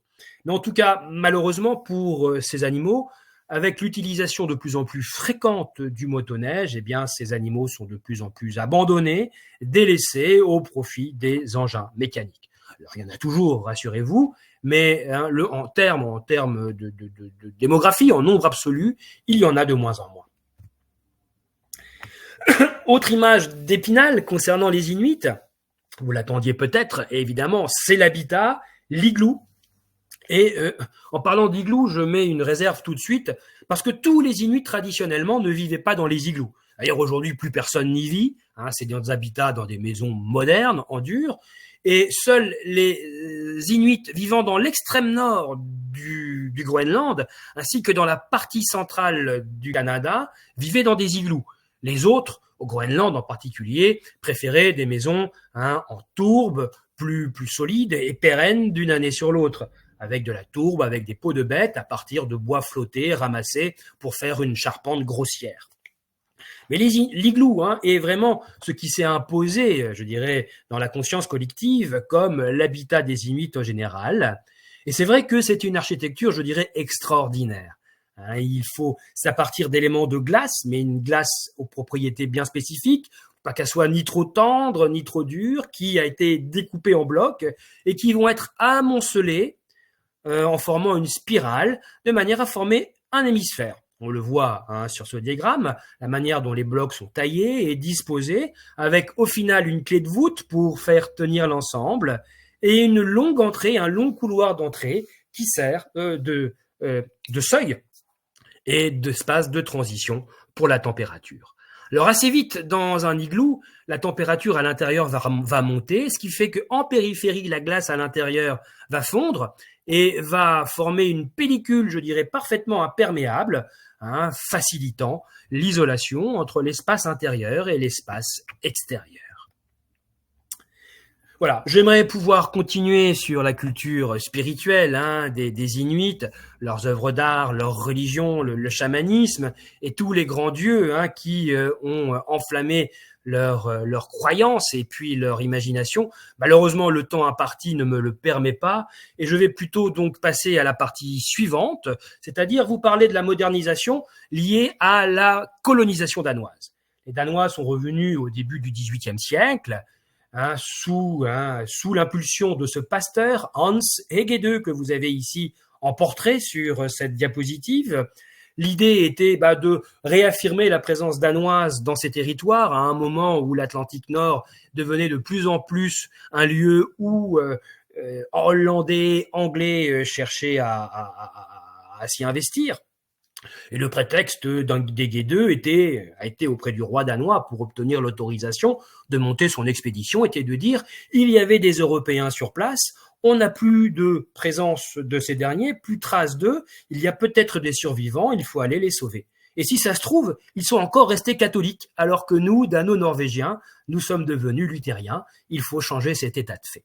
Alors ça, c'était le prétexte, évidemment. Et en 1721, eh bien, voilà, c'est le début de la colonisation danoise.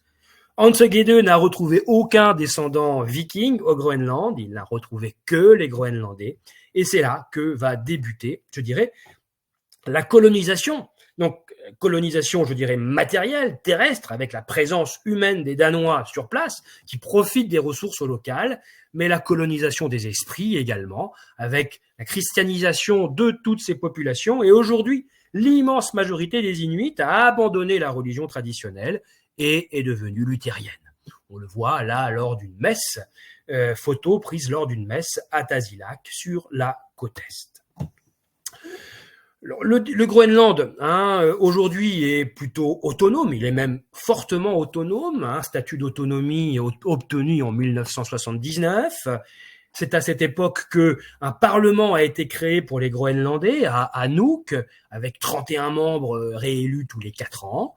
Le Groenland dispose même d'un drapeau, vous le voyez ici, qui reprend les mêmes couleurs que le drapeau danois, le blanc et le rouge. Mais donc, un fort statut d'autonomie, même si, je dirais, les Groenlandais, dans leur ensemble, sont vraiment attachés aux Danois.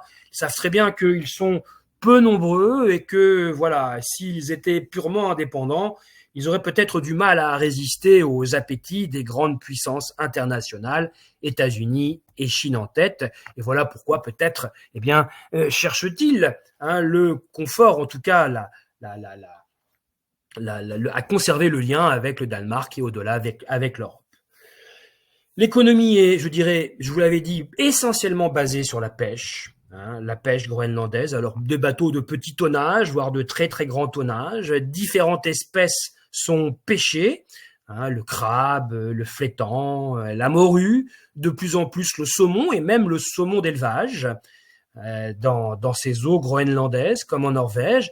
Mais je dirais que l'économie groenlandaise a pour objectif de développer, je dirais, l'activité minière, puisque la prospection faite sur place a révélé la présence au Groenland d'un très grand nombre et en grande quantité de matériaux, de minéraux précieux ou pas, des terres rares, de l'or, de l'uranium, des diamants, et ce qui fait l'appétit des grandes puissances et notamment des grandes compagnies minières internationales est lié à ce potentiel sur place.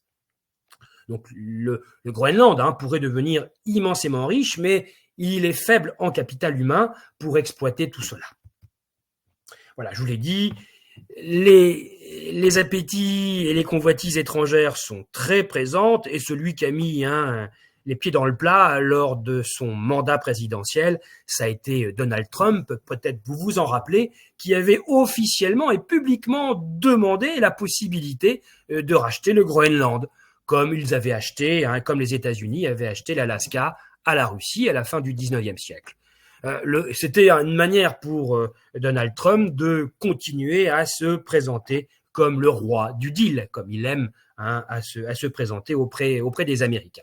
Évidemment, les Groenlandais et les Danois ont poliment refusé la proposition de Donald Trump. Voilà, on est arrivé rapidement au terme de cette présentation générale du Groenland. Et dans une dernière partie, je vais vous maintenant plus rapidement axer mon propos sur la partie est du Groenland, de Groenland oriental, qu'on appelle Tunu. Ça veut dire est en groenlandais, tout simplement, mais ça veut dire l'autre côté, la face cachée. Enfin, en tout cas, c'est comme ça que le conçoivent les Groenlandais. Alors, c'est, je dirais, presque la moitié de la surface du pays. C'est une des 3 régions administratives. Aujourd'hui, le découpage est différent. La capitale, c'est Tasiilaq. Il y a moins de 4000 habitants sur toute cette superficie. Et puis, c'est une région qui a été très tardivement explorée par les Européens. Déjà, les Inuits étaient moins nombreux. Les Européens s'y sont rendus plus tard également, en raison de l'inaccessibilité de ces zones. Je vous rappelle qu'en début d'exposé, je vous ai parlé que c'est le long de cette côte est que coule le courant oriental groenlandais, donc cette eau très très froide venue de l'océan Arctique. C'est là également où se trouvent les plus nombreux icebergs et la côte est moins accessible, plus dangereuse, plus périlleuse. Bon, rassurez-vous, aujourd'hui, avec les moyens modernes de navigation, cela ne présente plus de danger, mais pendant longtemps, en tout cas jusqu'au début du XXe siècle, ça a été, je dirais, une zone délaissée au profit de la partie ouest du Groenland. Néanmoins, ça a été cette partie est du Groenland, une région où les Français, les explorateurs français se sont particulièrement illustrés. Le premier d'entre eux, donc tardivement, mais ça c'est tout à fait normal, a été un navigateur rouennais, Jules Alphonse de Blosseville, qui avait été engagé dans la Royale, dans la marine nationale française, pour protéger les marins français qui pêchaient au large de l'Islande, pêcheurs de morue. Je vous en renvoie à Pierre Loti notamment. Mais ces pêcheurs étaient protégés par des marines par des navires de la marine de la Royale. Blosville était à la tête de l'un d'entre eux, notamment la Lilloise, et ce dernier, s'ennuyant peut-être un peu ferme, avait décidé, plus ou moins avec l'accord de sa hiérarchie, d'aller explorer de l'autre côté de la mer du Groenland une côte qui porte aujourd'hui son nom, la côte de Blosville, qui s'étend entre le 78e et le 60e, entre le 70e et le 78e degré de latitude nord. Et c'est d'ailleurs lors d'une de ces expéditions que Blosville a fini par disparaître en 1833, corps et bien, lui et tout son équipage. En tout cas, c'est le premier Français à attacher son nom à cette partie du Groenland. Et je sais qu'au cours de la croisière, vous aurez la possibilité de naviguer le long de la côte de Blosville, puisque vous vous rendrez jusqu'au Scoresby Sound, de plus au nord. Et vous aurez, si vous êtes curieux, de regarder les cartes de ces régions, vous y trouverez un grand nombre de noms français d'origine française que l'on doit précisément aux travaux géographiques effectués par de Blosville et les scientifiques de son équipage. Presque un siècle plus tard, celui qui va aussi attacher son nom à cette partie du Groenland, c'est Jean-Baptiste Charcot. Surnommé médiatiquement le commandant Charcot, fils du grand médecin de la Salpêtrière, qui n'a jamais été tenté par la médecine et qui, dès qu'il en a eu la possibilité, a pris le large, a pris la mer. C'était assez original dans la tradition familiale. Et à bord de plusieurs navires surnommés les uns après les autres, pourquoi pas 1, 2, 3, 4, a essaimé les océans, les eaux polaires. Tout d'abord en Antarctique, plusieurs expéditions en Antarctique, et puis dans une deuxième partie de sa vie, à partir de 1925 en particulier, il va plutôt aborder le Groenland et plus précisément la côte Est. La côte Est, alors plusieurs expéditions scientifiques, avec à son bord, dans son équipage, on trouve des scientifiques qui vont faire des prélèvements géologiques, des sondages, une étude de la botanique, de la côte, mais également de la flore en mer ou à terre. Donc des travaux scientifiques importants. Et puis Charcot était également un homme qui pouvait emmener d'autres scientifiques établir des missions à terre, et c'est ainsi qu'en 1934, il a permis à un autre scientifique de renom, Paul-Émile Victor, de découvrir le Groenland pour la première fois. C'était aussi la côte Est, à Massilik, en 1934. Alors, un dernier mot sur le commandant Charcot. Il a disparu de manière tragique au large de l'Islande lors d'une tempête où son navire, le pourquoi pas 4, a fini par sombrer. Et c'est à cette occasion que le commandant Charcot est décédé de mort violente. En tout cas, revenons-en à Paul-Émile Victor. En 1934, lui et 3 de ses compagnons sont débarqués par Charcot à Massilik, sur la côte est du Groenland. Ils vont passer un hiver sur place à étudier la population. Ils vivent au contact de la population inuite sur place. Déjà en soi, c'est un exploit. Ça va déjà offrir une renommée à Paul-Émile Victor et ses compagnons lorsqu'ils seront de retour en France.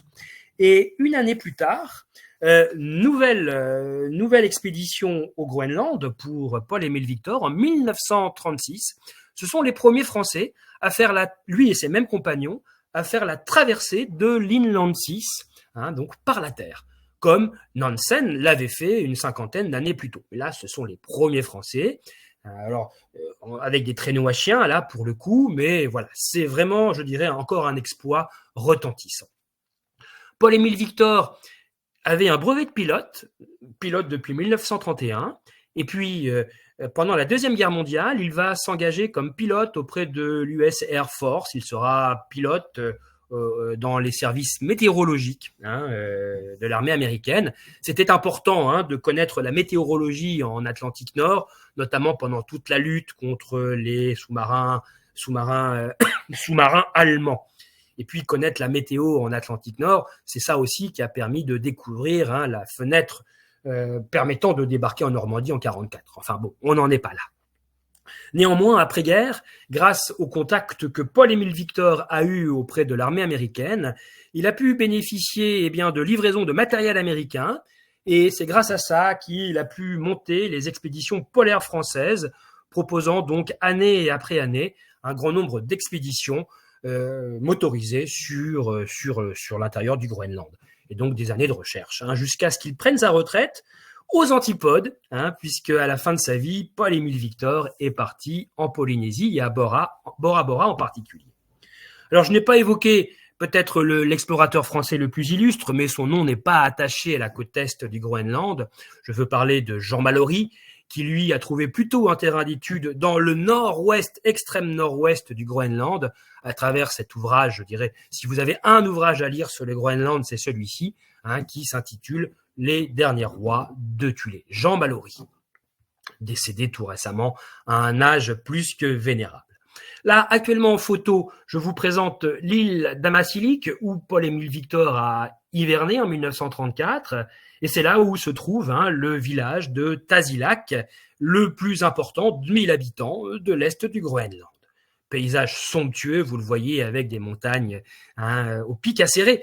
C'est presque un relief alpin, sauf que voilà, on est beaucoup plus au nord et que la mer vient lécher le pied de ces montagnes.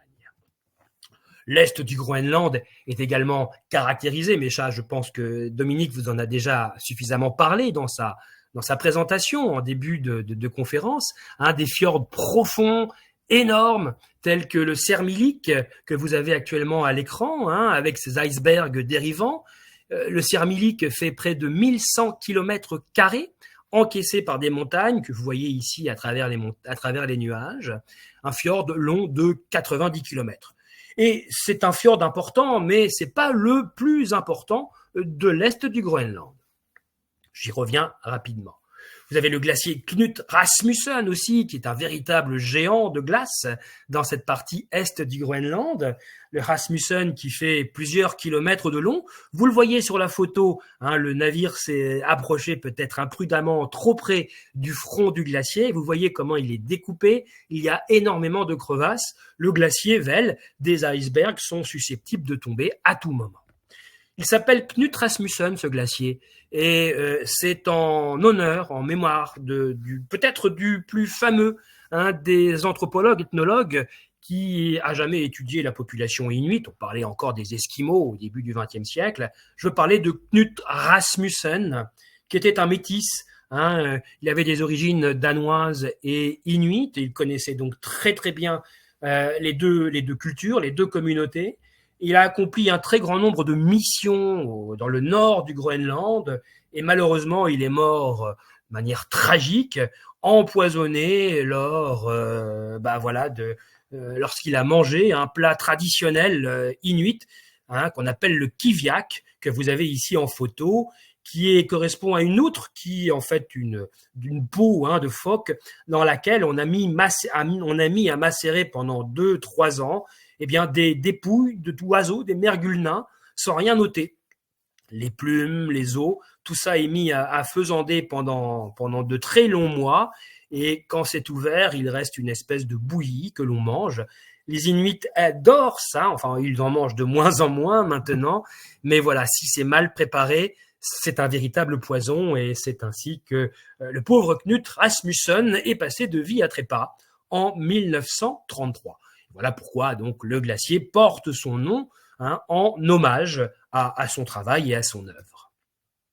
Et puis vous aborderez également le Scoresbysund que vous avez ici présenté sous forme de carte.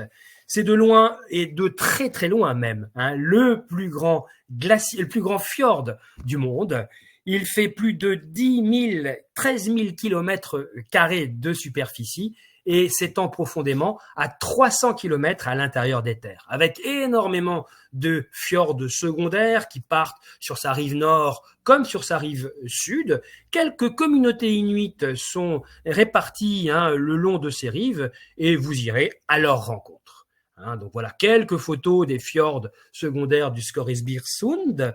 Ça porte le nom d'un des navigateurs britanniques qui a été le premier, John Scoresby Jr., à pénétrer dans cette zone au milieu du 19e siècle. Et puis un peu plus au nord, il y a le parc national, avec de magnifiques paysages aussi, mais je ne vais pas trop m'étendre là-dessus. Une dernière diapositive pour vous parler des des Inuits que vous pourrez rencontrer sur place dans cette côte Est. Je vous ai parlé de Tahasilak. Vous aurez peut-être la chance de pénétrer dans un musée ethnographique intéressant. Les horaires d'ouverture sont un peu aléatoires, donc ça va dépendre de la bonne volonté des gens que vous trouverez sur place. Mais je suis sûr que les membres de l'équipage ne préviendront de votre venue les responsables de ce musée à Tahasilak pour faire en sorte qu'il soit ouvert, même si c'est jamais garanti. Et puis, un peu plus au nord, pour terminer votre voyage au Groenland, avant de retourner en Islande, eh bien, vous ferez un arrêt à Ittoqqortoormiit.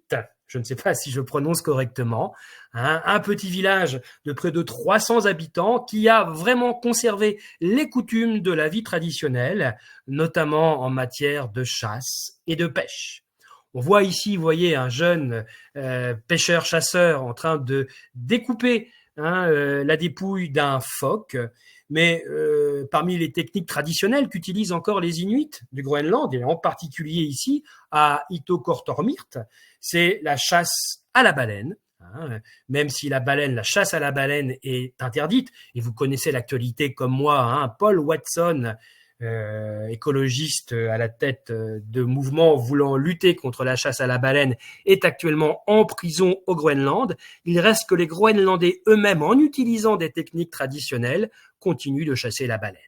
Et c'est en évoquant cet animal, notamment la baleine à bosse, que je vais terminer cette conférence, en vous disant que tout au long de ce voyage, il faut garder les yeux ouverts, prendre avec vous des jumelles parce que vous aurez peut-être la possibilité de voir des baleines, notamment à proximité des icebergs en bord de littoral, puisque c'est là le plus souvent qu'elles trouvent leur nourriture. Donc, bonne chasse à vous, bonne chasse en tout cas avec vos jumelles en particulier, et puis profitez de ce voyage si jamais vous décidez de vous y inscrire. Merci beaucoup de votre attention, et puis peut-être à l'occasion d'un autre voyage. Merci, je passe la parole à Dominique maintenant. Écoute, merci beaucoup Arnaud pour cette conférence très intéressante. Nous avons appris plein de choses sur le Groenland et ça donne vraiment envie d'y aller avec ces belles photos, notamment des paysages et de ces superbes icebergs qu'on peut bien sûr voir aussi du côté est du Groenland. Vraiment, Arnaud, un grand merci. N'hésitez pas, déjà vous allez recevoir le replay de la conférence si vous souhaitez la réécouter ou revisionner certaines photos. Et puis, on va attendre quelques petites minutes pour voir si vous avez des petites questions. N'hésitez pas à les noter dans le chat. On va attendre 2-3 minutes comme ça. Ou bien Arnaud pourra répondre suivant les questions. Ou bien je pourrai également vous répondre si vous avez des questions concernant le voyage ou sur le bateau en particulier. Voilà, on va attendre quelques petites minutes. Mais voilà, merci de votre participation parce que vous étiez nombreux à vous connecter aujourd'hui. Je vous redis juste que vous avez donc la matinée polaire, si vous voulez vous inscrire, c'est le 18 octobre à 9h au Grand Rex. Il reste que quelques places et c'est sur vraiment réservation, donc n'hésitez pas à réserver dès aujourd'hui vos places si vous voulez. Et puis pour le voyage au Groenland, on va vous envoyer le lien pour vous connecter directement sur notre site à ce voyage. Vous pouvez déjà regarder, prendre une option, appeler notre service client si vous avez des questions concernant notamment les catégories de cabines. Voilà, donc on va juste attendre quelques petites minutes s'il y a des petites questions. Alors tout d'abord, je vous présente les excuses. Je ne sais pas si le courant, la connexion Internet a été rétablie rapidement pour tout le monde. Je ne sais pas ce qui s'est passé, si le problème vient de chez moi ou si c'est général. En tout cas, j'espère que cela n'a pas eu un impact négatif pour profiter de cette conférence. Merci à vous. Alors, je vois une petite question en effet. Quelles sont les conditions physiques pour participer au voyage? Alors, tout d'abord, quand même, je vous le dis, c'est un voyage d'expédition, c'est-à-dire que les débarquements se font en zodiac. Ce n'est pas difficile, mais il faut le savoir. Donc, des personnes qui auraient vraiment des gros soucis de dos ou de mobilité, c'est peut-être pas le voyage le plus adapté pour vous. Sachez que la compagnie maritime envoie un questionnaire médical à peu près que vous devez nous retourner signer entre 90 à 70 jours avant le départ. Si vous avez un doute sur votre état de santé, parce que vous avez des pathologies et autres, n'hésitez pas, on peut vous envoyer d'avance le questionnaire et vous pouvez voir avec votre médecin traitant si ça pose un problème ou pas, suivant votre cas. Mais sinon, il faut être en forme. Il ne faut pas avoir des mobilités réduites. Mais en dehors de ça, Arnaud, je pense que tu seras d'accord avec moi, il ne faut pas être des conditions particulières, il faut juste ne pas avoir des gros soucis de santé nécessitant un débarquement ou ayant des soucis pour marcher, pour Non, voilà, non, dans un non, zodiaque. non. Je dirais que le plus pénible va être de passer du zodiaque à terre, c'est-à-dire enfin un peu lever la jambe. Mais à chaque fois où il y a les accompagnateurs qui sont là pour vous encadrer, pour vous dire comment procéder. Donc passer les 2 premières fois, tout le monde y arrive très très bien. Hein, et de toute façon, vous êtes toujours entouré. Et puis le voyage est conçu de telle sorte que là où il y a des débarquements, on ne vous propose pas par la suite des marches trop pénibles. Hein. On va pas vous demander de faire comme Paul-Émile Victor, de traverser le Groenland de l'est à l'ouest. Alors justement, ça me fait penser, en effet, il y a quelques endroits où il y a des petites randonnées et on fera des groupes de niveaux, c'est-à-dire ceux qui aiment bien marcher, ceux qui aiment marcher moyen et puis ceux qui n'ont pas trop envie de marcher. Donc il y aura plusieurs groupes qui seront faits sur place en fonction des lieux, en fonction des choses qu'on peut voir. Donc voilà, ça sera facilement accessible et de trouver un niveau pour chacun. Et donc pendant les excursions, vous avez donc soit une randonnée, suivant les endroits, soit une promenade en zodiaque, donc une balade à peu près d'1 heure sans quitter le zodiaque pour s'approcher d'un glacier, pour contempler pour voir parce qu'il y a des baleines à l'horizon, voilà, des choses comme ça. Ou bien il y a même possibilité de kayak à certains endroits, puisqu'il y a des kayaks sur le bateau. Donc ça c'est alors en petit nombre et pour les personnes qui le souhaiteraient, bien sûr, aucune obligation. Et puis, bien sûr, si un jour vous êtes fatigué, vous n'avez pas envie de débarquer, je dirais que même en restant sur le bateau, vous avez un paysage extraordinaire à admirer puisque vous pouvez être sur les ponts, vous pouvez être dans le salon panoramique. Il y a toujours pas mal de choses à voir, même si un jour vous souhaitez rester à bord et ne pas participer à une visite, à une excursion. Voilà, je tenais à souligner cela. Et puis l'aparka peut être très utile, notamment quand on fait un tour en zodiaque, parce qu'en zodiaque, il y a quand même aussi le vent qui peut faire avoir un ressenti un petit peu plus frais. Et l'aparka est bien utile dans ces cas-là. Oui, il y a un dicton hein, qui est norvégien, mais qui s'adapte tout à fait à ces environnements arctiques, polaires. Les Norvégiens disent il n'y a pas de mauvais temps, il n'y a que de mauvais équipements. Donc en permanence, il faut avoir avec soi de quoi se couvrir et puis même prévoir de quoi se protéger en cas de soleil.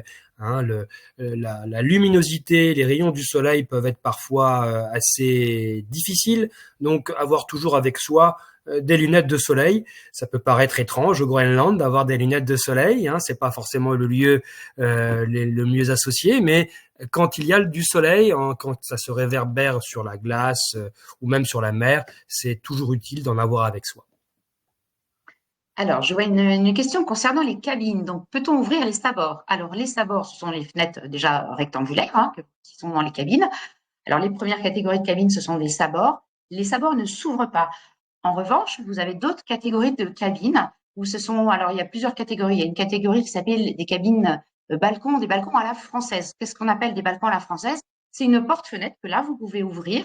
Vous pouvez mettre un pied, on va dire, dehors sur le petit balcon, mais vous ne pouvez pas mettre une chaise vraiment dehors. Après, il y a d'autres catégories de cabines où vous avez là vraiment un grand balcon où il y a une chaise, vous pouvez rester dehors assis sur le balcon. Donc, si vous avez une cabine balcon, vous avez la possibilité d'ouvrir la porte-fenêtre, mais pas pour les sabords. On attend encore 2 petites minutes, voir s'il y a encore des petites questions. Sinon, j'ai l'impression que voilà, on a fait le tour et puis vous avez le lien donc, pour vous connecter directement sur notre site et voir le programme détaillé de ce voyage. Et ensuite, vous pouvez donc contacter notre service client si nécessaire.